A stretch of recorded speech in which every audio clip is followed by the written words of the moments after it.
இல்லைங்கண்ணா, கலந்து கொள்வதற்கு எல்லா கட்சிகளுக்கும் உரிமை இருக்கு. சில கட்சிகளுக்கு தெளிவு வேண்டும் என்று நினைக்கின்றார்கள், அந்த கூட்டத்துக்கு போறாங்க, முதலமைச்சர்கிட்ட தெளிவு கேட்கிறாங்க. அம்மா மக்கள் முன்னேற்ற கழக கட்சியினுடைய யார் அன்னைக்கு பங்கேற்றாங்களோ அவங்க கேட்டிருக்கிறாங்க. அடிப்படையில் தொகுதி மறுசீரமைப்பு பற்றி யாருமே பேசல. எதற்காக இந்த கூட்டம், என்ன என்ன ரீதியிலான கூட்டத்தை நடத்துறீங்க?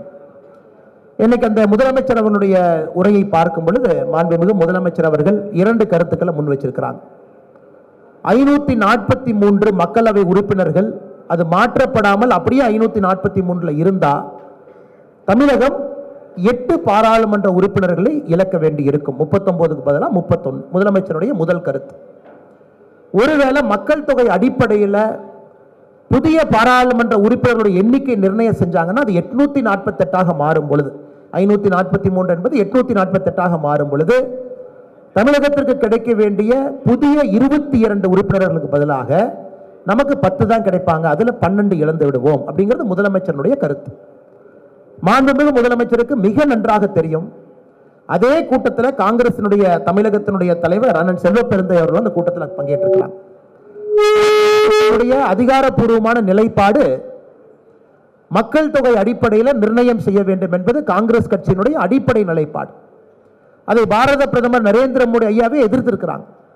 மக்கள் தொகை அடிப்படையில் பாராளுமன்ற உறுப்பினருடைய எண்ணிக்கை நாம் கொண்டு வர போவதில்லை என்பதை தெளிவாக சொல்லியிருக்கிறாங்க. காரணம், நம்மை போன்ற மாநிலங்கள், தமிழ்நாடு உட்பட நம்முடைய கேரளா, கர்நாடகா, நாம் எல்லாம் மக்கள் தொகையை கட்டுப்படுத்தி இருக்கின்றோம்.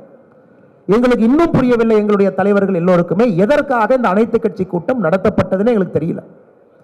மத்திய அரசு அதிகாரப்பூர்வமாக நாம் சொல்லவில்லை. ஒரே நாடு ஒரே தேர்தல் என்று அதிகாரப்பூர்வமாக சொல்லும் பொழுது அதற்கு ஒரு கமிட்டி போட்டு மக்கள் முன்னிலையில் பாராளுமன்றத்தில் நம்ம ரிப்போர்ட் வச்சோம். இதில் நம்முடைய பிரதமராக இருக்கட்டும், உள்துறை அமைச்சராக இருக்கட்டும் மிக தெளிவாக புரோரேட்டா, விகிதாச்சார அடிப்படை என்கின்ற வார்த்தையை பயன்படுத்தி இருக்கிறோம். இன்னைக்கு தமிழகத்தை பொறுத்தவரை 543 39 பாராளுமன்ற உறுப்பினர்கள் 7.17% இன்னைக்கு 543 தமிழகம் இருக்கு. அது எல்லோரும் தெரிஞ்சது. சில தலைவர்கள் இன்னைக்கு பேசியிருக்கிறாங்க. தெல்ல தெளிவாக அமித்ஷாஜி அவர்கள் தெளிவாக சொல்லி இருக்கின்றார்கள், விகிதாச்சாரம் என்பது இன்னைக்கு ஒரு மாநிலத்தில் 543க்கு எத்தனை எம்பிக்கள் இருக்கிறாங்களோ நாளைக்கு ஏறும் பொழுது அதே விகிதாச்சாரம், அதே ரேஷியோ இருக்கும் என்பதுதான் ப்ரோரேட்டா. அது தெல்ல தெளிவாக சொல்லியிருக்கிறாங்க. தமிழகத்திற்கு 7.17 தொடர்ந்து மெயின்டைன் ஆகும். ஒருவேளை எம்பிக்கள் அதிகரிக்கக்கூடிய பட்சத்தில் தமிழகத்திற்கு அதே 7.17. இன்னைக்கு உத்தரப்பிரதேசத்துக்கு 543 எவ்வளவு இருக்கும் என்பது 543, நாளைக்கு அதே விகிதாச்சாரம் இருக்கும். ஸோ அப்படி இருக்கும் பொழுது எந்த ஒரு மாநிலமும் மேலே போறதில்லை, எந்த ஒரு மாநிலமும் கீழே போறதில்லை. இதை தெல்ல தெளிவாக சொல்லி இருக்கின்றார். அதையும் முதலமைச்சர் அவர்கள் கேட்காம இன்னைக்கு அனைத்து கட்சி கூட்டத்தை நடத்த வேண்டிய கட்டாயம் என்ன என்பது எங்களுக்கு புரியலைங்க. அது மட்டும் இல்லாமல் முதலமைச்சர் இன்னும் ஒரு படி மேலே போய் நாங்கள் தென்னிந்தியாவில் இருக்கக்கூடிய எல்லா அரசுகளையும் இணைத்து, கட்சிகளை இணைத்து அதற்கு ஒரு போராட்ட குழு, வழிகாட்டு குழு ஒன்றை உருவாக்கி இந்திய அரசு கிட்ட எடுத்துட்டு போறேன்னு சொல்றாங்க. முதல்ல இந்தி கூட்டணியில் இருக்கக்கூடிய ராகுல் காந்தி அவருக்கு, ஏன்னா இப்பெல்லாம் அவுட் கோயிங் கால் ஃப்ரீ தானே, அவுட் கோயிங் கால் ஃப்ரீ தான். ராகுல் காந்தி அவருக்கு காலையில் ஒரு ஃபோன் போட்டிருந்தாருன்னா இந்த கூட்டத்திற்கே தேவை இருக்காது. ஏன்னா ராகுல் காந்தி அவர்கள் மக்கள் தொகை அடிப்படைன்னு சொல்றாங்க. ஆனால் இவர் இந்தி கூட்டணியில் இருந்து கொண்டு ராகுல் காந்தி அவருடைய கருத்தை ஏத்துக்கிறாராங்கிறது முதல் கேள்வி மக்களுக்கு இருக்கு. பாரதிய ஜனதா கட்சி தெல்ல தெளிவாக சொல்லிக் கொண்டிருக்கின்றோம், இது புரோரேட்டா பேசிஸ்ல இருக்கும், யாருக்கும் எந்த பிரச்சனை இல்லை என்று சொல்லிய பிறகு அனைத்து கட்சி கூட்டம் நடத்துவதற்கான அவசியம் என்ன என்பது எங்களுடைய தொடர் கேள்வி. அதே நேரத்தில் முதலமைச்சருக்கு 848 யாராவது சொன்னாங்கன்னா, யார் சொன்னாங்க 848 எங்களுக்கு தெரியாது, யாருமே சொல்ல. தகவல் எங்கிருந்து வந்துச்சு? தமிழ்நாட்டுக்கு குறைக்க போறாங்க, அல்லது 39ல் 8 குறைக்க போறாங்க, புதிதாக வரக்கூடிய 22ல் 12 குறைக்க போறாங்க.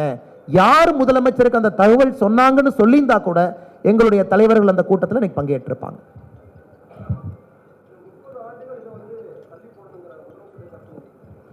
ஆனால் இன்னைக்கு முதலமைச்சர் அவர்கள் எவ்வளவு சூசகமாக அந்த அறிக்கை எழுதுறாருன்னா, 2000 எங்களுடைய பாரதிய ஜனதா கட்சி, தேசிய ஜனநாயக கூட்டணி, ஐயா அடல் பிஹாரி வாஜ்பாய் அவர்கள் தான் தள்ளியே போட்டாங்க.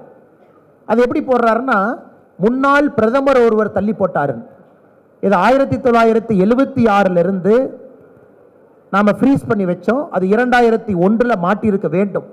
அன்னைக்கு அடல் பிஹாரி வாஜ்பாய் அவர்கள் இன்னைக்கு வேண்டாம், இதை இன்னும் 25 ஆண்டுகள் தள்ளி வைப்போம் என்று இந்திய மக்களுக்கு, தமிழக நம்ம அன்பு சொந்தங்களுக்கு அன்னைக்கு ஆதரவாக இருந்தது அடல் பிஹாரி வாஜ்பாய் அவர்கள் 2000. அன்னைக்கு நம்முடைய ஆட்சி செய்யல. 25 ஆண்டுகள் தள்ளி போட்டு அதான் 2026 முடிவுக்கு வருது.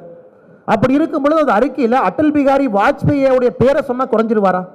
இன்னைக்கு முதலமைச்சர் பேசியிருக்கக்கூடிய பேச்சில் அறிக்கையில் ஏன் அடல் பிகாரி வாஜ்பேயி அவர்கள் தான் 2000 செஞ்சாங்க கூட ஏன் சொல்ல மாட்டார்? அந்த அளவுக்கு அரசியல் காழ்ப்புணர்ச்சி முதலமைச்சர் அவருக்கு இருக்கா? முதல் கேள்வி. இரண்டாவது, எனக்கு 2026க்கு உங்களுக்கு தெரியும், நாம் பேசுவது 30 ஆண்டுகளுக்கு இவங்க தள்ளி போடணுங்கிறாங்க. இன்னைக்கு இருக்கக்கூடிய திமுக பிரச்சனை இல்லைங்கன்னா அந்த எம்பிக்கள் கீழே போக மாட்டாங்க. வேலை செய்யணும்னு நினைக்கக்கூடிய எம்பிக்கள் 30 லட்சம் பேர் 40 லட்சம் பேருக்கு ஒரு எம்பி இருக்கிறாங்க. இன்னைக்கு நாம் சொல்வது புதிய எண்ணிக்கை வந்தாலும் அதே விகிதாச்சார அடிப்படையில் தமிழகத்திற்கு அதிக எம்பிக்கள் கிடைப்பாங்கன்னு சொன்ன பிறகு என்ன பிரச்சனை? அதனால் சம்பந்தமே இல்லாமல் 30 ஆண்டுகள் தள்ளி போடணும், இது செய்ய வேண்டாம். தென்னிந்தியாவில் இருக்கக்கூடிய எல்லா கட்சிகளும் இணைத்து போராட்ட குழுவை உருவாப்போம். இது முதலமைச்சர் பேச வேண்டிய பேச்சா? நேற்று பொன்னாரையா பத்திரிகையாளர் சந்திப்பில் சொன்னாங்க, கிட்டத்தட்ட முதலமைச்சர் கிளர்ச்சி தான் ஏற்படுத்தல, இந்த ரெவல்யூஷனரி மாதிரி எதுவும் பண்ணல. இந்த நக்சலைட்ஸ் எல்லாம் பண்ணுவாங்க. பாதகம் செய்பவரை கண்டால் நாம் பயம் கொள்ளலாகாது பாப்பா, மோதி மிதித்து விடு பாப்பா, அவர் முகத்தில் உமிழ்ந்து விடு பாப்பா. அண்மை செய்திகளை உடனுக்குடன் தெரிந்து கொள்ள இணைந்திருங்கள் எம் நாடு தொலைக்காட்சியுடன்.